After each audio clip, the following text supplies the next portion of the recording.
Juan, en 2 semanas te vas a morir. Tu visión de vida cambia por completo. Sean bienvenidos a un nuevo episodio de Viernes de Anécdotas. Hoy tenemos el gusto de presentarles al doctor Felipe Castro. Doctor Castro, muchas gracias por estar acá. Buenas noches. No, doctor Castro, no, otros amigos, Okay. sé que ahí ya empecemos cambiando la vida. Perfecto. Felipe, bienvenido. Gracias, muchas gracias por la invitación. No, gracias por estar en este espacio.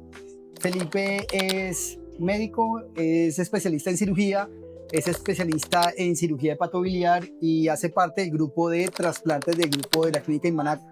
De verdad, una persona de admirar. Muchas gracias por estar aquí. No, gracias a usted.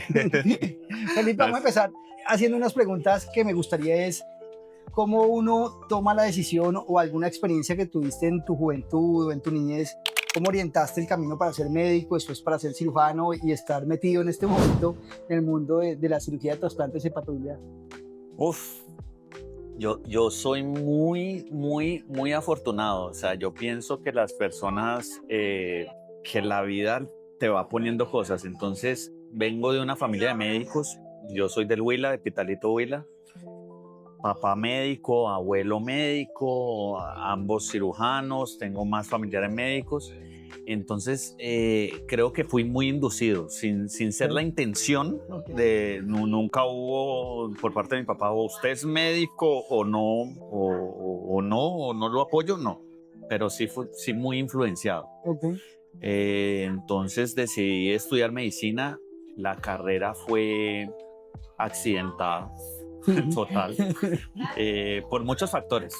Salí muy pelado de la casa, se abre un mundo pues de cosas, no estaba seguro si era lo mío.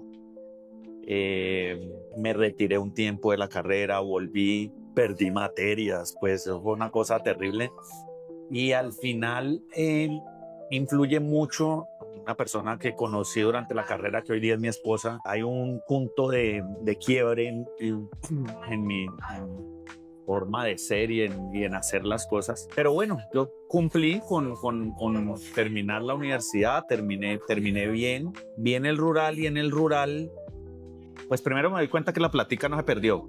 Era bueno, que me gustaba mucho el sentir que ayudaba, y voy a hacer cirugía bajo la misma influencia. En la residencia de cirugía la autopercepción que tenía era que era bueno para hacer las cosas, que tenía facilidad para hacer las cosas. Entonces eso hace que uno sea como mejor, se incentiva uno mucho. Empecé con la idea de hacer cirugía oncológica. Cuando tuve la oportunidad de ver la especialidad sentí que no era lo mío, cirugía de tórax. Bueno, donde hice la residencia tuve la oportunidad de ver esas otras subespecialidades, y tenía un profesor, siempre ellos como que lo apadrinan, hay un profesor que te apadrina pues, y era cirujano de hígado y de trasplantes, y entonces yo empecé a seguirlo mucho a él y acompañarlo, iba donde él iba, no sé qué, y ahí me di cuenta que eso era como mi camino. Y ahí fui a hacer el fellow pues de trasplantes, hice un doctorado después de eso,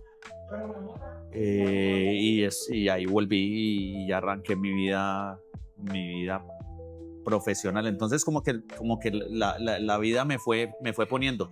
Pude haber sido en gran parte, fue influenciado, y pude haber tomado malas decisiones y ser una persona con una carrera buena súper frustrada. Claro. Entonces no, soy feliz con lo que hago definitivamente.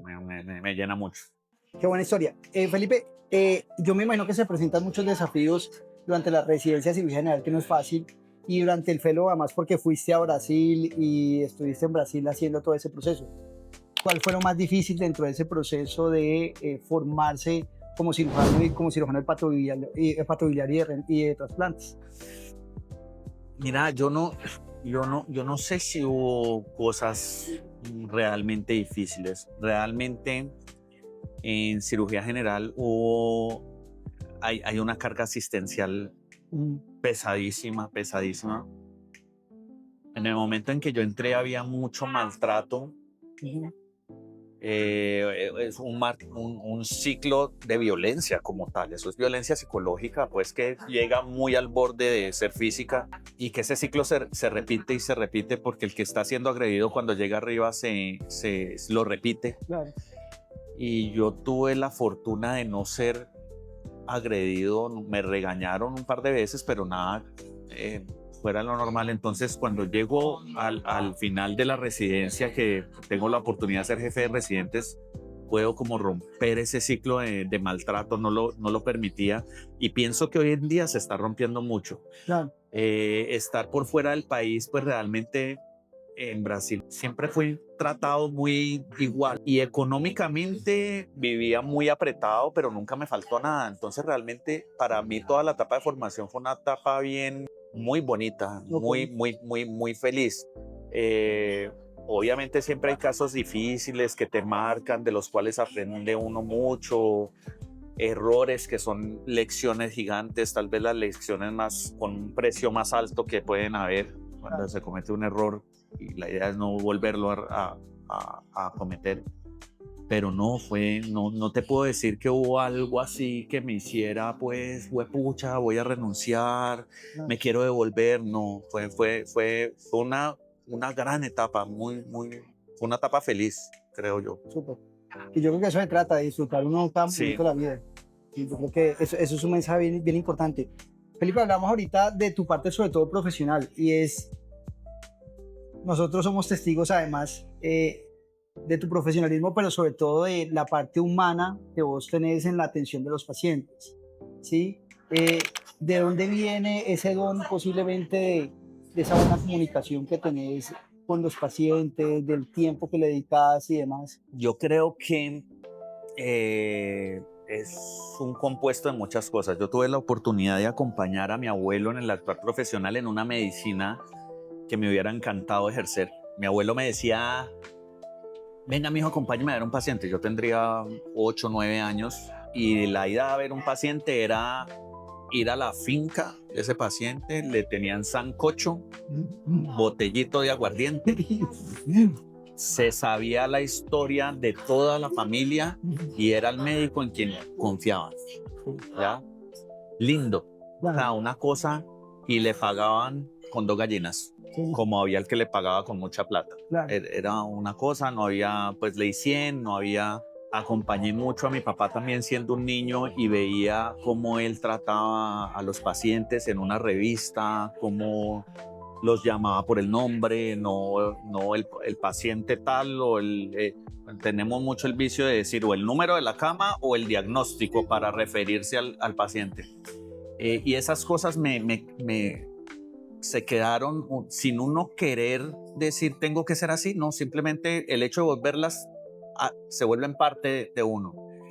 Y me parece también finalmente los pacientes que yo veo son de alta, la gran mayoría son de muy complejos, en situaciones muy difíciles, y me parece que es un momento en el cual para el paciente el médico es de una importancia Total. gigante, entonces se necesita tener empatía, Ok. o sea, yo ponerme en el lugar de la persona, Claro. así sea una cosa medio imposible en cuestiones de dolor, pero el hecho de saber que está sufriendo, pues fue pucha, que me ablande un poquito y que eso permita que yo me tome mi tiempo de preguntarle cómo se siente, si está triste, si está feliz, si está, qué quiere hacer, qué antojos de qué tiene. Eso, preguntas muy pequeñas que pueden hacer una diferencia muy grande y que te pueden alegrar el día, te pueden disminuir el dolor, te pueden... Ya, entonces lo veo mucho desde la perspectiva de brindar bienestar al transmitir que hay alguien que se está realmente preocupando porque la persona esté mejor. La cirugía para mí, amo operar, Sí. me encanta, pero siento que hoy en día mi actuar profesional complementa lo otro que gigante que puedo brindar. Claro. Y allá iba, porque sobre todo y manifestabas que te tocan casos muy complejos, ¿sí? Y casi que la patología que manejas es muy compleja. Muchas de ellas a veces con muy mal pronóstico, ¿sí? ¿Cómo poder lograr ese balance entre esperanza, pero al mismo tiempo expectativa y pronóstico? La verdad, hay que respetar mucho el deseo de la persona brindando información muy clara. Para mí, que es lo más importante, que la persona tenga la información sobre la mesa y con esa información tome decisiones. Entonces, vea, si operamos pasa esto, esto, esto, las probabilidades son estas, estas y estas. Si se hace esto, otro es esto, la probabilidad de sobrevivir o la probabilidad de morir, bueno, todas esas cosas. El cuento de las probabilidades realmente, pues nosotros somos seres basados en los sentidos. Entonces, si no vemos y no tocamos, no existe. Y en eso se basa la evidencia, en la medicina basada en la evidencia. Cuando te estoy mostrando a vos las cosas con números, pues es para que me creas lo que te estoy diciendo. Claro. Pero realmente en esta vida me he cansado de ver gente que supuestamente no tendría por qué morirse, y gente que tenía muy poco pronóstico, una probabilidad de una expectativa de vida muy corta, vivir mucho tiempo más. Claro. Me parece que con todo eso uno puede darle la información clara a la persona sin esconderla, sin mentir, y al mismo tiempo animar a la persona. Okay. Me parece que el poder de la palabra es gigante, porque tiene que haber un balance entre no decir mentiras, no generar falsas expectativas, decir la verdad, y que la persona quiera lucharla o quiera estar tranquila, pero que en base a una información muy clara. Pero es muy difícil decir, no, es que ya no hay nada que hacer. Claro. A decir, no, mira, la situación es muy difícil, las probabilidades son bajas de salir de esto, pero vamos a hacer todo lo posible, yo voy a estar ahí y vamos a dar la pelea. Son cosas diferentes. Estoy diciendo lo mismo, sí, pero la persona lo toma completamente diferente. Claro. Más o menos en eso baso ese balance. Okay. Todo es respetable. La persona puede decir, no, vea, yo no quiero estar en clínica, yo no quiero sufrir, yo quiero irme para la casa. Listo, perfecto. No quiero darla toda con tal de vivir un poco más. Listo, vamos para nada. Felipe, vamos a pasar sobre todo al área de trasplante de órganos y quiero empezar con una pregunta, es ¿por qué sabemos tan poco del tema en Colombia? Es decir, yo creo que sobre todo hablamos de la población general, porque hay tan poca información de donación de trasplante. ¿Por qué tenemos esa falta de cultura? Para mí hay muchas cosas que fallan. En la facultad, por ejemplo, no sé vos si alguna vez te hablaron de enfermedad hepática y de trasplante y de cosas de donante. A mí nunca me hablaron de eso en la facultad. Cuando uno está en una unidad de cuidados intensivos y tiene un paciente que puede evolucionar a muerte encefálica, a muerte cerebral, ese paciente es importantísimo. Claro. Y el médico que está generalmente lo toma es como, este es el que ya no hay nada que hacer. Total. Y ese paciente puede salvar muchas vidas en una misma noche. Me parece que hay un problema a nivel gubernamental también, por no educar. Claro. ¿Ya? Entonces, para mí esto que está pasando aquí es importantísimo. Claro. Porque puedo transmitir. Claro. Vos no ves nunca en televisión, en un programa, en un horario que sea de alta audiencia, que pasen una propaganda de donación. Nunca. El gobierno lo que trató fue solucionar el problema a través de la imposición. Entonces hizo una ley donde dice que todos los colombianos son donantes de órganos. Hay una ley. Claro. Salió en el 2016. Y es una ley que no aplica. Yo no puedo decirle a una mamá que acaba de perder a su hijo, que no quiere donar, vea, lo siento mucho, los órganos, la ley dice que los órganos son nuestros. Claro. No hay cómo pasar por encima de ese momento. Entonces, se enfrenta a la familia del donante en un momento muy difícil, de mucho dolor, y la donación representa prolongar ese momento de dolor. Claro. Entonces, y atrás de eso, o sea, si la persona no tiene muy claro el beneficio que va a hacer, no lo va a hacer. Y hay muchas creencias que nos matan. La primera es que hay tráfico de órganos.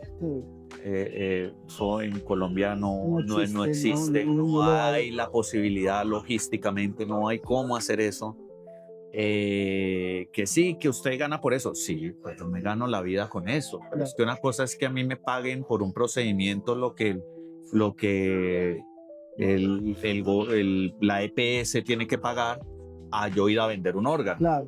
Y eso requiere una logística y eso requiere un montón de estructura, bueno, no es, eso es lo primero. Hay unas creencias, no sé si sean espirituales o religiosas o místicas, no sé cómo llamarlas, de que el alma se va con el órgano a la otra persona.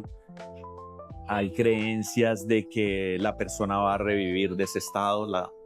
No se procesa bien el concepto de muerte cerebral, Claro. de que es muy difícil a veces para la familia ver que su familiar, su ser querido, su corazón está latiendo y al mismo tiempo le están diciendo que está muerta. Está muerto, claro. Entonces se necesita educación, pero la inversión es cero en educación.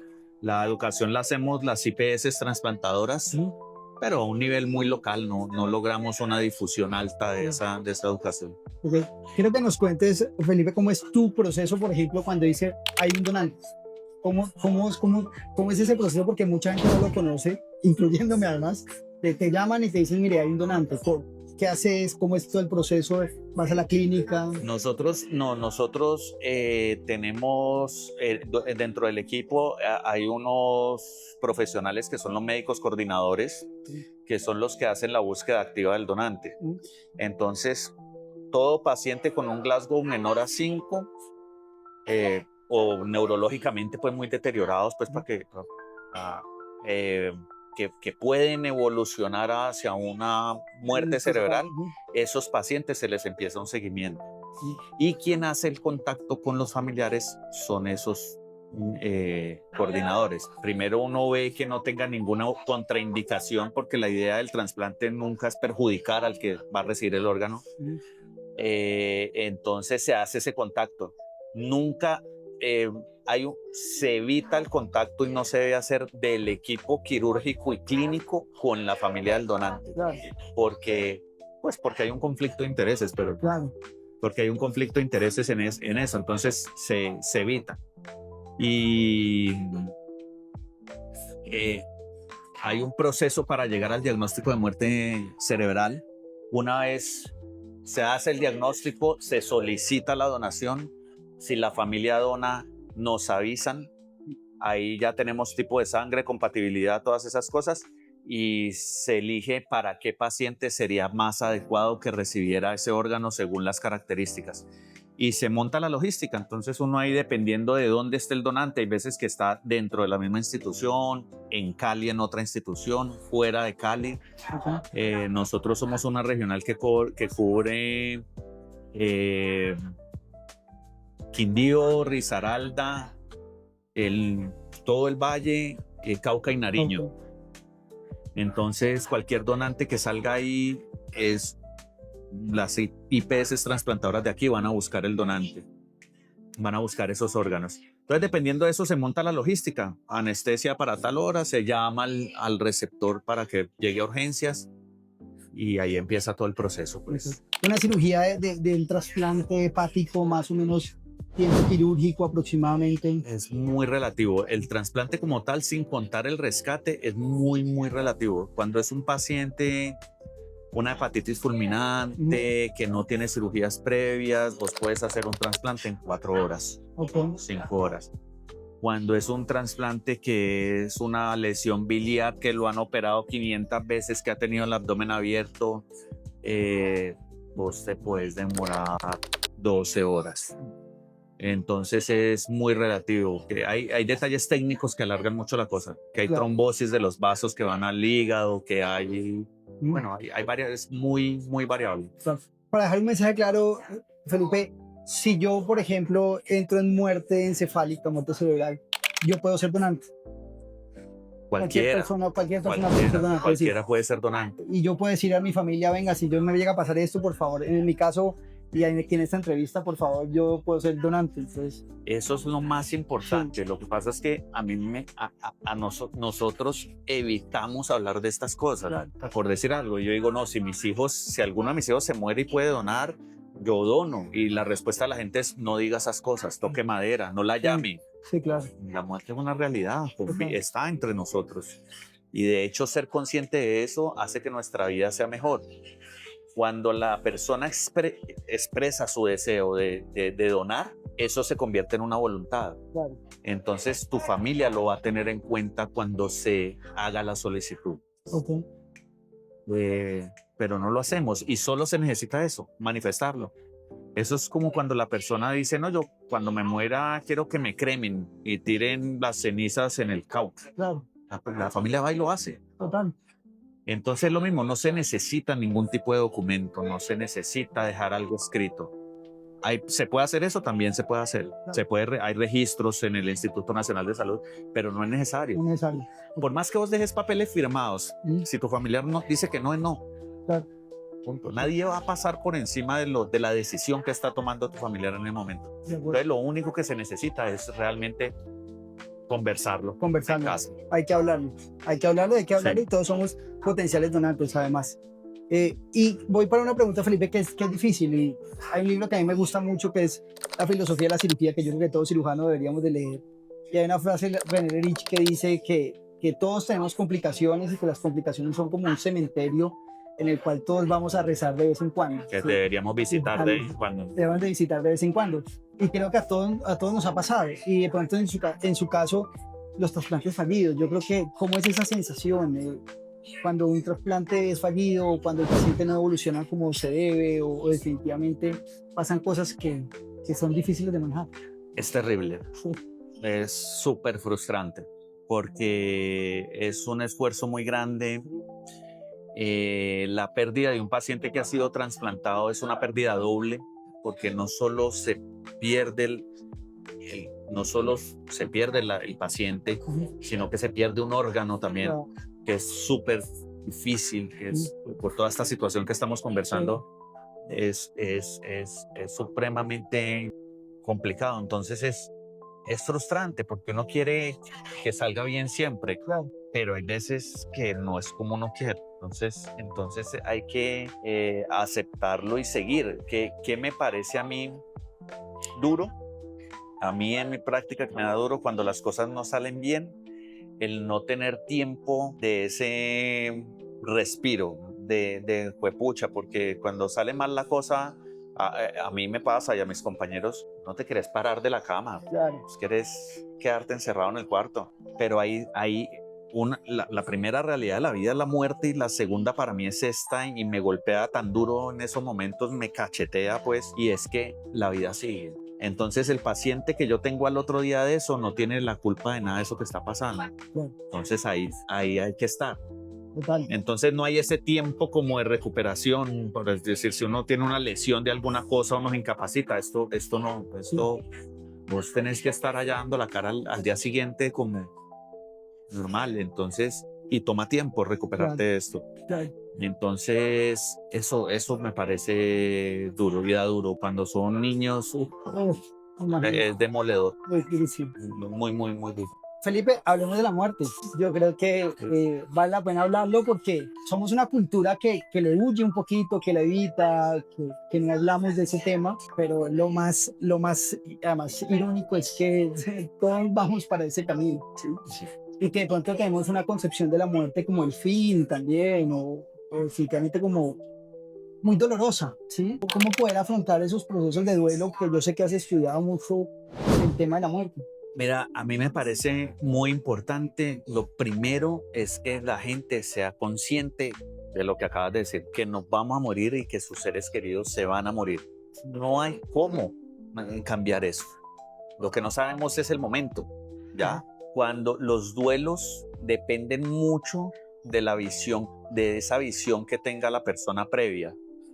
Entonces, nosotros tenemos una influencia social y religiosa, sobre todo muy negativa a la muerte. Entonces se muestra la muerte que llega con la hoz, que es una calavera, la cosa negra, súper tinieblas, súper... Y no lo veo así.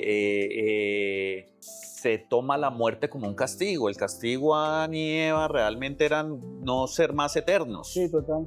¿Ya? Entonces, no es un castigo, no lo veo así. Me parece que nos llega a todos sin hablar de lo que pase después de hasta ese momento, cuando uno es consciente de la muerte, o sea, a cualquier persona que le digan, si yo te digo a vos, Juan, en 2 semanas te vas a morir, tu visión de vida cambia Total, por completo. completamente. Por completo. Ya no te va a importar el carro, ya no te va a importar la casa, ya te va a importar decirle a tu pareja cuánto la amas.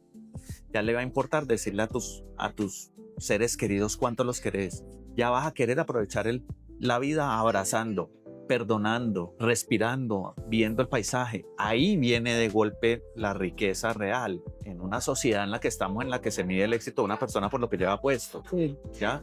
Entonces, cuando uno tiene esa conciencia, realmente puede cambiar la percepción o la dinámica más bien del duelo, sin que eso quiera decir que no te vaya a doler. Total. Si se muere uno de mis hijos, por más que yo tenga esta idea, me va a destruir. Total. Y ahí se viene un proceso en el que la persona, sobre todo tratándose de enfermedad, en que yo creo que debe haber un acompañamiento y que nosotros somos muy, muy flojos en eso, en nuestro actuar médico, un acompañamiento espiritual de persona, no solo para quien está sufriendo la enfermedad, sino para su familia. Eso es un proceso de dolor para todo el mundo. Todo el mundo.